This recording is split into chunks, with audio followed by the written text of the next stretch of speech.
This Fed Gov Today program is sponsored by Maximus. On this edition of Fed Gov Today with Francis Rose, you can share in the AI work that's happening at GSAi. We build something for our internal use to serve the business mission needs of the agency, but if other agencies find what we're doing useful, we're not shy about saying, okay, we'll find a mechanism to be able to do that. GSA's David Shive on Fed Gov Today in just a moment. Uniting program strategy, advanced technology, process, and execution for a more efficient government. That's Maximus. Every program, every service, every time. That's innovation forward. Learn more at maximus.com/federal. The General Services Administration's revolutionary FAR overhaul will connect the work of several GSA's key mission areas. Acquisition and AI use are just a few of them.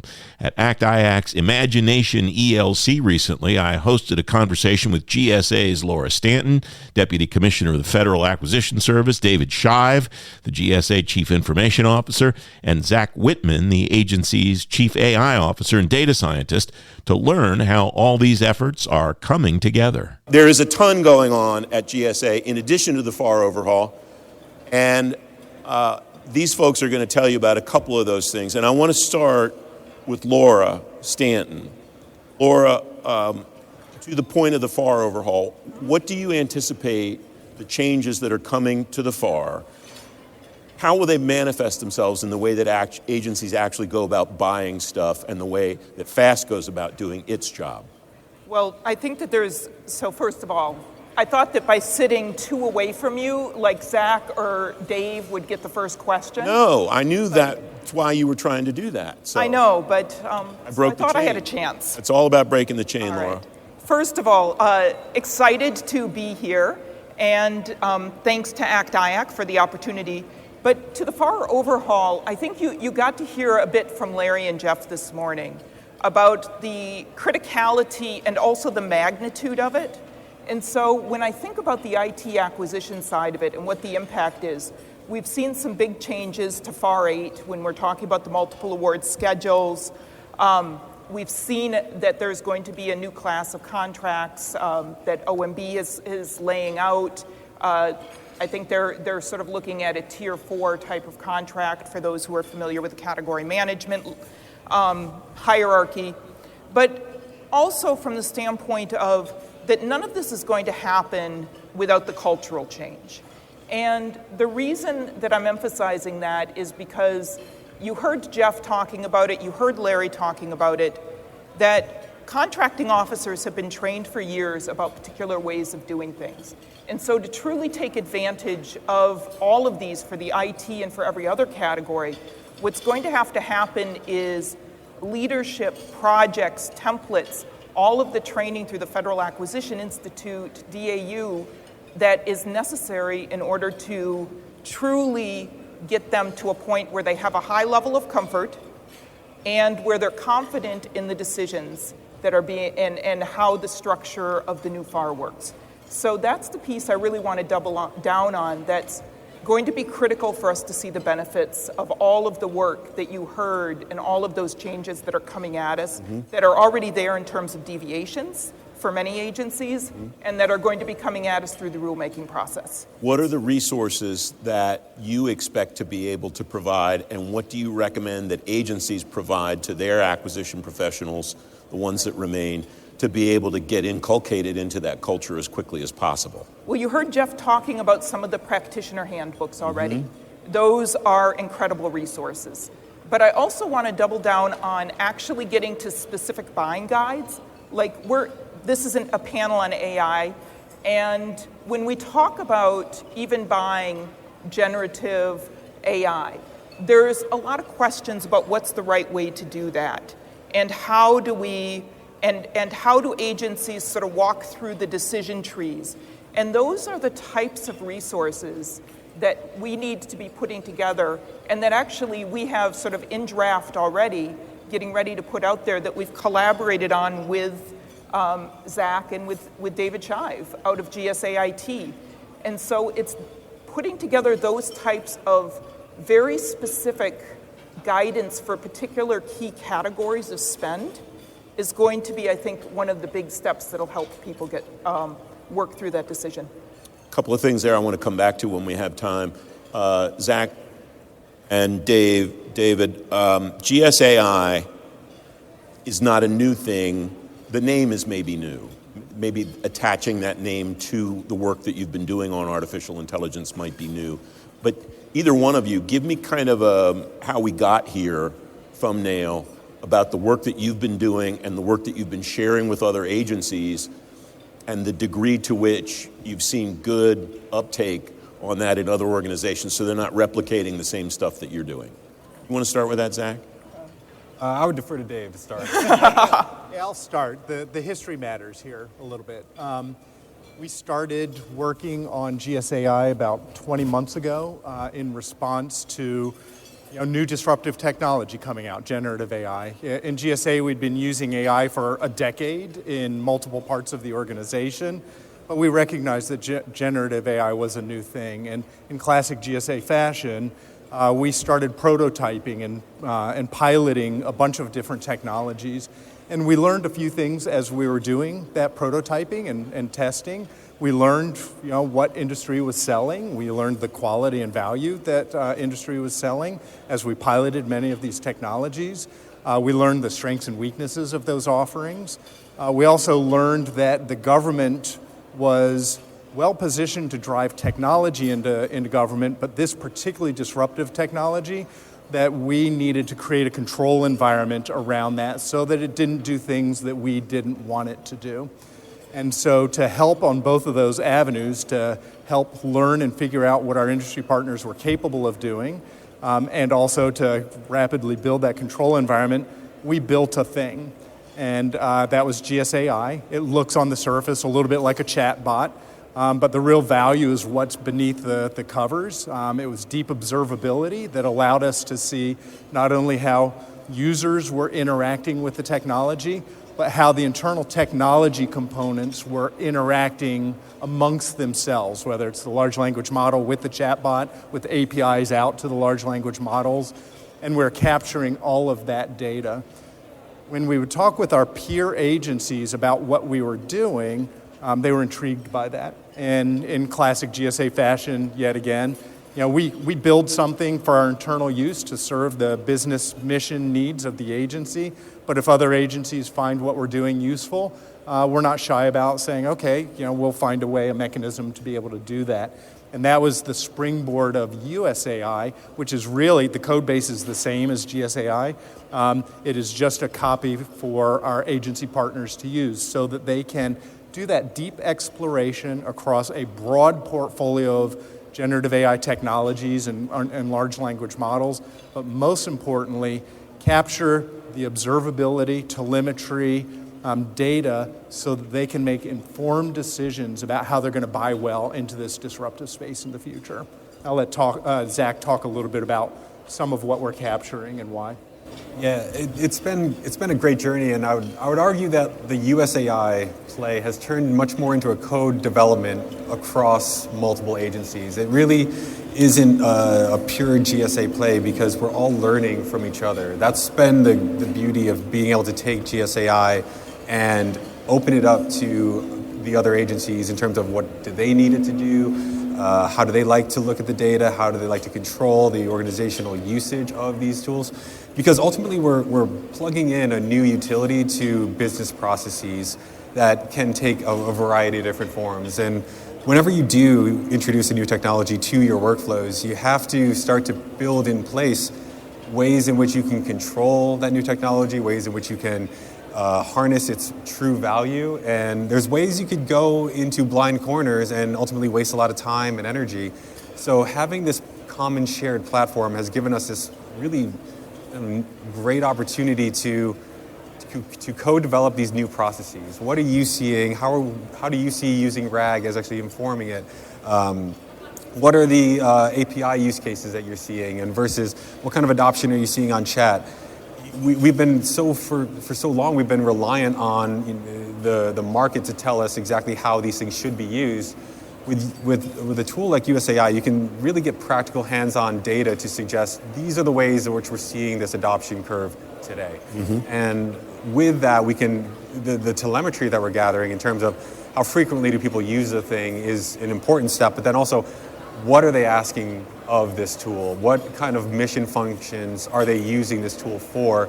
That true fidelity on how the thing is being used is, I would argue, the real value proposition of a tool like USAi. To be able to see inside how the workforce is truly adopting this new technology to such granularity, and then shape policy and workflows to maximize that utility has been an eye-opener for us as well as our partners. Yeah, Laura? I want to sort of zoom out a little bit on when we're talking about USAi, because when we're also talking about how does the government adopt new technologies, the way Zach's talking about, and how does the workforce use them, part of what GSA's done, and this is what's actually so incredibly powerful about having both GSAIT and the Federal Acquisition Service on stage, is that we're approaching AI as an agency and putting together both OneGov deals on AI so that agencies can choose to adopt it through acquisition, or they can choose to use the shared service of USAi. And that's part of the playbook that I mentioned earlier, actually walks you through being able to talk about, what's right for your mission, your use cases, and then beginning to determine, is it something that makes sense as a shared service? Or is it something that really is so mission critical to you that you want to be able to buy it using the discounted rates and begin to explore it at the agency level? So I think that is, I just think that this creates options for agencies in a way that is also brings the new technology to them in an accelerated manner. If you'll hold it for 1 second, if I could just have everybody's attention for 1 second. We have 3 of the most excellent leaders that you could hope to hear from. And for some of your colleagues here, it's a little hard for them to hear because of the conversations that are going on. I know we haven't seen each other for a long time. And I know that we don't get together nearly as often as we should. But if you have conversations, you want to catch up with folks, there's a lot of space out in the hallway that we would love for you to be able to do that networking and have have that time to share with each other. Thank you. I appreciate that. So you guys both talked a lot about data, and Laura, you touched on it too. Tell me more about the data that you're collecting and how you use that to make decisions about what to do next. Zach, do you want to start with that one? Yeah, but real quick to tie into, I think the point that Laura's making about us working so collaboratively has been such a great opportunity, because what we found is that, like, with the USAi stuff and then the OneGov deals, it's not even an either or type of scenario. We see agencies thinking like, oh, this would be great, as well as informing my next decisions. So we see this as like a common effort for GSA to help broker that initial conversation with the marketplace to say, like, this is where we are today, this is where we'd like to go. And to that point, that's where the telemetry really comes into play, the data that we're collecting on this, because we collect, yes, the chat prompt history, but in a way where, one, the users have privacy so that they're not being watched overtly, right? But then secondarily, we're able to analyze the data with the system in place to suggest, like, these are the topics that are being discussed, and then also these are how they align to our mission. And seeing that broken down by your organization or your sub-organization allows for the area leaders to say, like, look, these are our strategic objectives for this year. Are we tracking with our AI usage? And how are we tracking? Are people using it with a chatbot? Are they using it with an API integrated with their RPA team? Or are the developers using it to use it like Copilot? These are all really great questions, and it's going to be a different answer depending on where you go. So having that flexibility to see what is your best fit and how are you most suited to go to the market, and then negotiate, these are how this is our culture today. How can you best help us get to where we want to be tomorrow? And so we see this as a great learning platform and a great negotiation starting point for a lot of these other agencies. Mm-hmm. Have you learned things from those data calls, David, that surprised you or that you didn't expect to see? We have, and I'll give you some very specific examples. It's very easy to understand. When users are using the platform, we keep a history of what those requests look like for two reasons. One, it's useful to the users. They want to look back over time and see what requests they've made of the systems. But then we can also take a look at the value and quality of the responses. One of the things that we ask of the user community is to evaluate the quality of responses that comes back, and then we analyze that over time. One, because there's actionable information in there, but it also allows us to rank stack the industry providers of the large language models that are being used and say an acquisition-specific question is most suitable for this large language model, or a facilities-based question, or a technology-based question, or a coding copilot prompt is best used for that.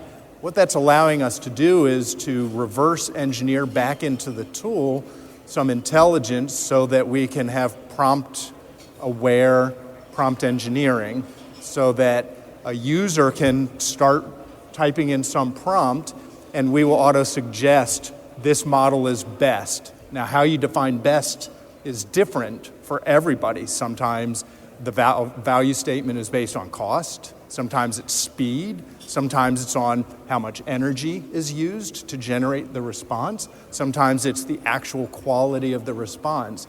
We're capturing all of that telemetry and feeding that back into the ecosystem so that not only can our people become better prompt engineers and generate better outcomes through the use of AI, but we can, most importantly, inform the larger government community when you are buying, here are the attributes for each of these tools that are best aligned with these various business processes and stuff like that. This way, the government can be an informed buyer of this rapidly emerging technology. And it is rapidly emerging. Every single week, we learn new things, and turning on new capabilities and stuff like that. Not capturing this telemetry would make the government be at a significant disadvantage in going out and buying. Now we can buy based on the strength of knowledge and understanding rather than, what some business development person is trying to sell us. First of all, if you have questions for these guys, we have microphones here, and there's another one too, isn't there? Oh, over here. So just raise your hands, and I'm not going to wait till the very end to take questions. We can incorporate them into the conversation right away. So I encourage you to raise your hands, and we'll get you included right away.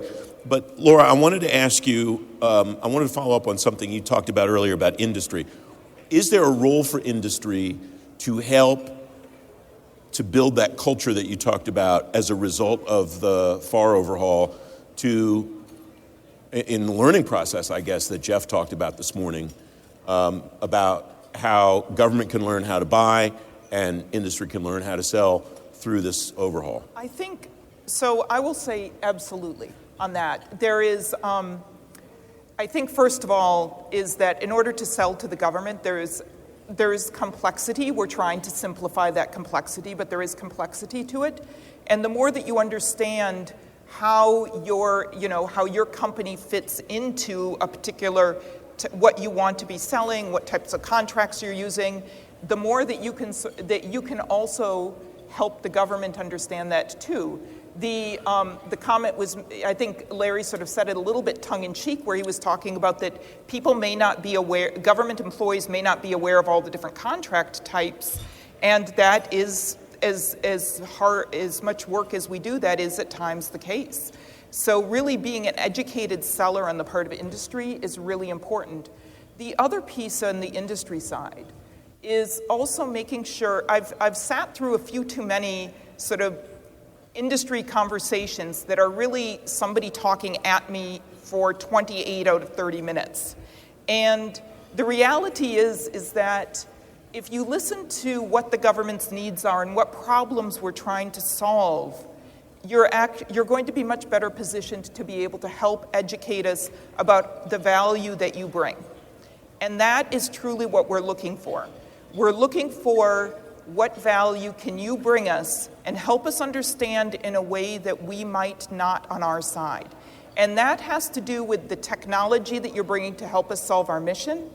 And it also has to do with the challenges that our buying processes, or from the standpoint of the Federal Acquisition Service, of things that we might have put in place that create unintended barriers.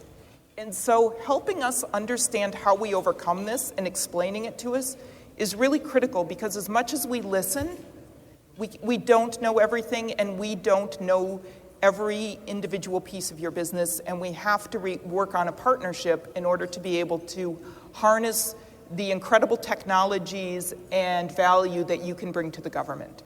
So those are the areas where, regardless if it's the FAR, as we go into the FAR overhaul and we see these deviations put into play in FY26, it's going to become even more critical that we actually are able to tackle those things together. As long as I've been doing this, you would have thought I would have figured out much sooner that when I ask the what's in it for industry question, everybody's quiet and listens, and so I should have asked that at the very beginning, right? But I'm not as quick as I used to be, I suppose. Question right here, it looks like Donna.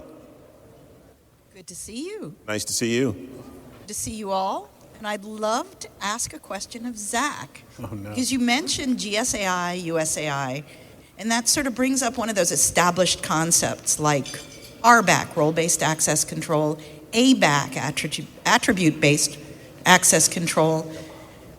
There's not a binary role. You're not either in government or out of government. There are people who are doing different things and theoretically should see and be able to do different things, even interacting with the AI, not just in traditional application roles. Yeah. So I'm kind of wondering how you, and maybe Dave brought it up too, you intend to deal with not only the access to the data and what you can see, but then the traceability of it, because obviously what the people are doing with the AI becomes really important. Yeah, I love the question. What we've learned is that you can go incredibly far and granular with how you end up controlling a platform like this, because there are a million permutations that you can apply to like an ABAC type control to say, this user gets access to chat, but only these models, and only these models with this system prompt, and only these models with the system prompt at these temperatures. You go so far down the train that we're realizing the administration of these platforms from an agency-wide perspective is going to be a significant amount of labor, a significant amount of learning curve.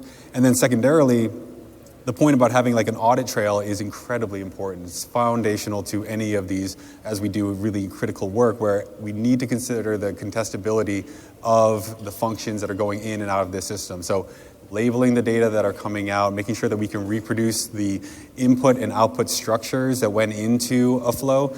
Models often change and versions of models change, and sometimes that's not purely transparent to the user. So having a full audit log to say you dealt with this model at this time with these parameters, with these specific inputs, yielded this output, gives you, while it might not be deterministic, gives you enough control to suggest that if you did it enough, you would get, on average, this type of a response. And so the fidelity of who's using it, what they're using, and recording that in a way that's accessible for rapid interrogation of that data is kind of the foundational piece for how we're structuring the build itself.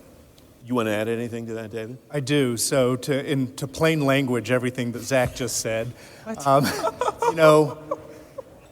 increasingly the control environments that we overlay on artificial intelligence look more and more like the same control environments that we overlay on the workers of GSAi and of the larger federal government.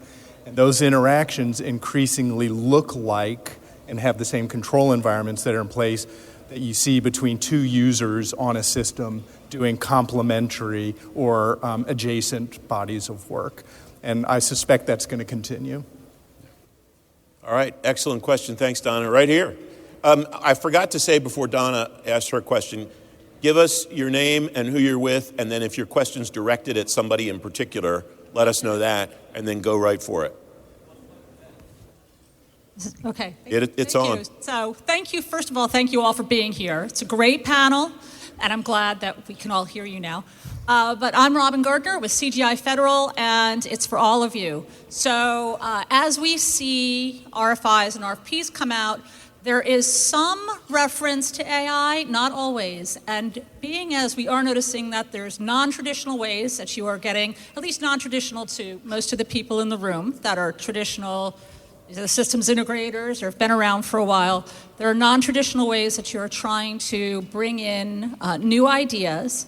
Want to find out about transparency in regards to how are you communicating that with all of us, or those that are not in the room, to know what we should be looking for and if AI is going to start being more prevalent in RFPs as they come out, and what we have to expect in the future.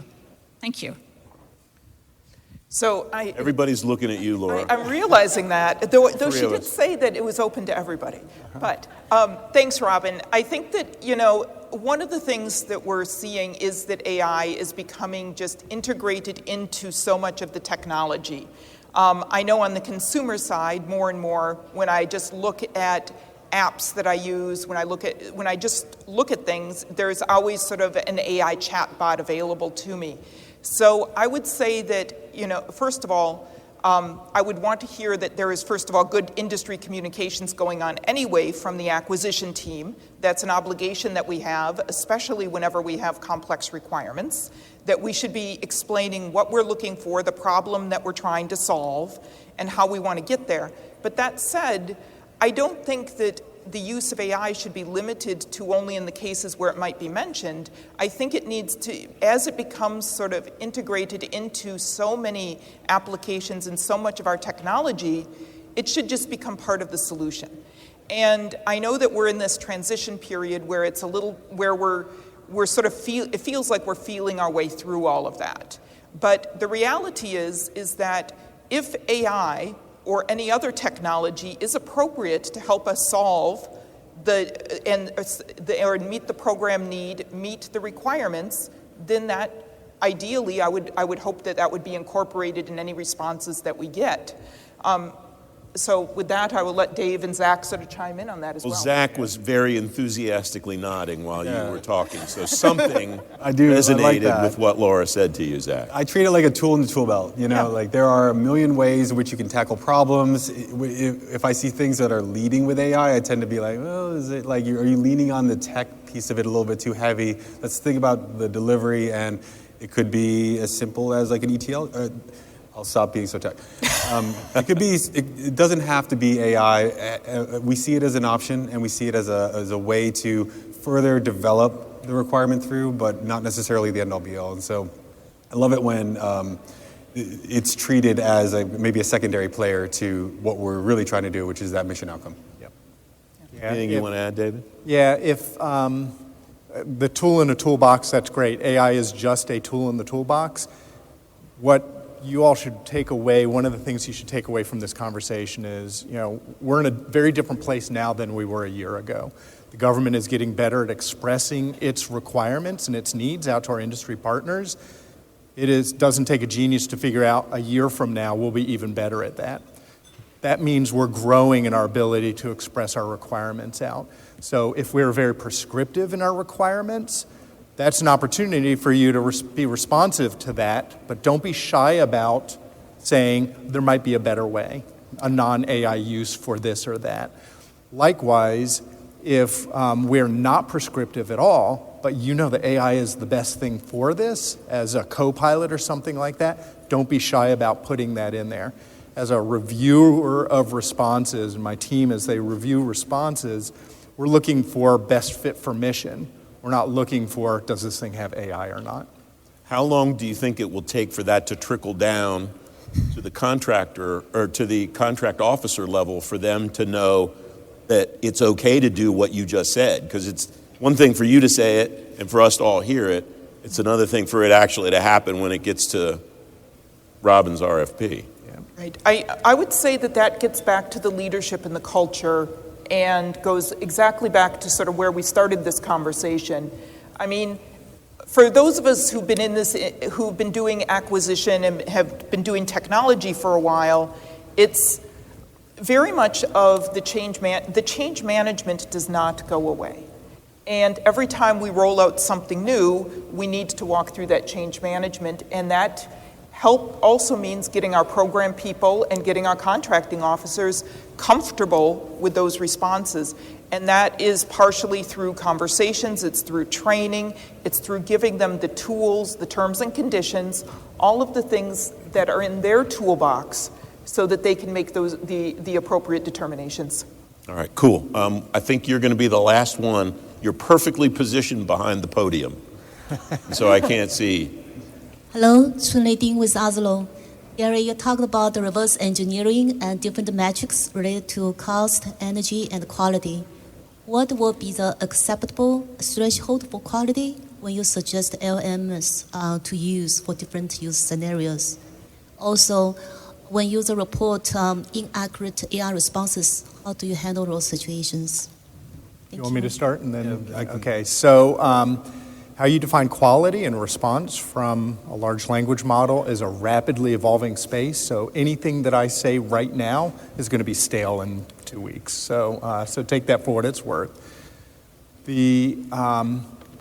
We're looking at all the obvious things. Think of your use of AI in your personal lives, the concerns that you have, the fears that you have. The government has the same fears and concerns. And so we're creating the control environments to ameliorate those concerns.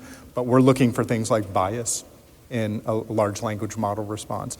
We're taking a look at the responses that we would expect out of an LLM and comparing it with experts. I mentioned one of the key constructs of USAi and GSAi is we demand that the expert users, I'll pick on acquisition, that they actually give us feedback on the responses. This is not just the general population giving a thumbs up or thumbs down. These are experts in that domain, whether it's technology or acquisition or facilities or whatever. They are weighting and evaluating that. We can't say 80% or 90% quality metrics because those are still under development. Not just here in government, worldwide, people are still evaluating the effectiveness. But we're partnering with Stanford University, and we're partnering with other industry checks and balances, but we're comparing that also to actual domain experts in the space. We're in that weird region where we have 2 minutes left, and I don't know if I have time to either take another question or ask another one, or we'll go over, and I don't want to go over. So let me do this. Laura, in 1 minute and 52 seconds, can you answer this? The question I've heard about OneGov more than any other question here, a lot of people talking about it here, and like when people come to the station, and I'm going to talk to them on the air, before they go on the air, is OneGov, these one-year deals on OneGov are great, love the intro prices. What happens on day 366? Right. Well, first of all, so Francis did give me a heads up that this was one, and this is certainly, it's a great question. Let me talk specifically about the AI, which is the really, really deeply discounted rates that we have on OneGov, where we can get an enterprise license for $1 or less for the frontier models of the LLMs, which is incredible. And that gives agencies this amazing opportunity to test out a new technology, either through doing the acquisition themselves or using USAi, and having a chance to try out something that previously might have been cost prohibitive, or if they had tested it out, they were going to be facing only a really very limited pool of users. So this gives a chance for exploration and testing in a way that we've never seen before. And already we've seen over 40 agencies take advantage of this, so we know that it's getting used. So let's start there about the incredible opportunity before we begin. 24 seconds. My job is to keep things on time. Okay, so giving that opportunity to test then allows the users at agencies to determine what use cases are appropriate.